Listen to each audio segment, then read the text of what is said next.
The literary analysis about the Prometheus Unbound. Jose Maria Flores Lacaba, more famously known as Pete Lacaba, is one of the greatest Filipino poets and journalists. He is popular for his tremendous works in the field of journalism, editing, and script writing, where we can see the quality and relevance of his literary works to the ills of society. Just like Jose Rizal, he believed that the pen is mightier than the sword. This he wielded as his offensive weapon in resisting the devil that brought chaos to his home country.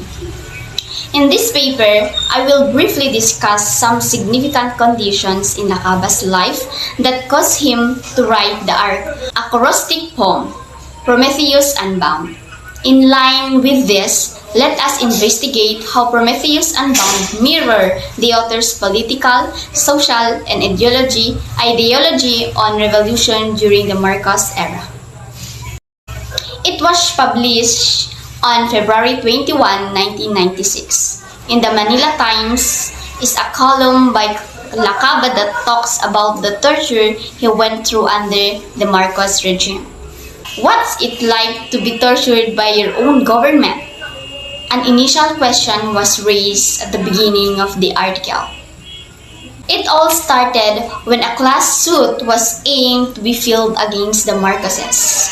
For Marcos to be declared guilty of human rights violation, close to 10,000 depositions had to be submitted to the Hawaii court for the 10,000 victims. When failed, otherwise Marcos will be pardoned for all the crimes committed under his reign. Knowing this, Lacaba stood firm in his belief and began writing his account of deposition. Just a few days before the deadline given by the court, the forms were sent successfully. After this incident, Lacaba noted that during the second year of martial law, he was forcefully arrested by the authorities. An expert from his column described how brutal his arrest was.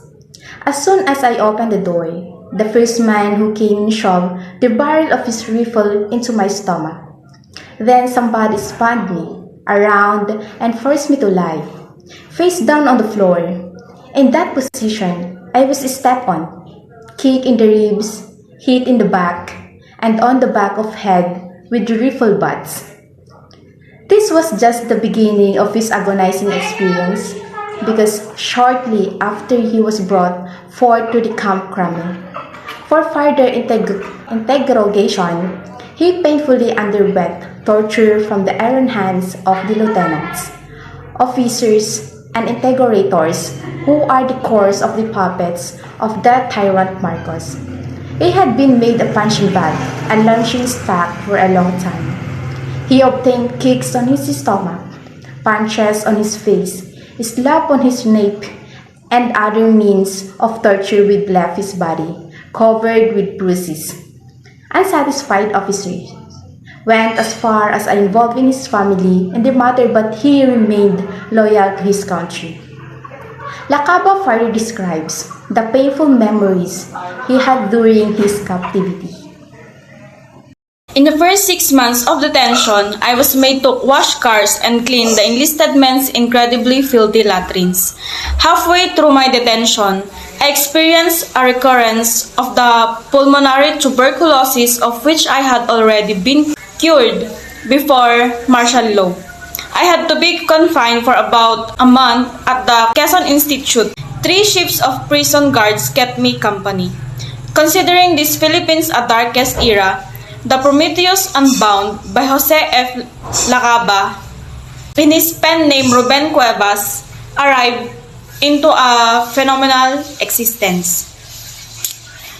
I consider his poem the epitome of struggle in defying the one in power. Just as when Prometheus despised the authority of Zeus, he was bound to the Caucasus, and then he suffered unimaginable torture.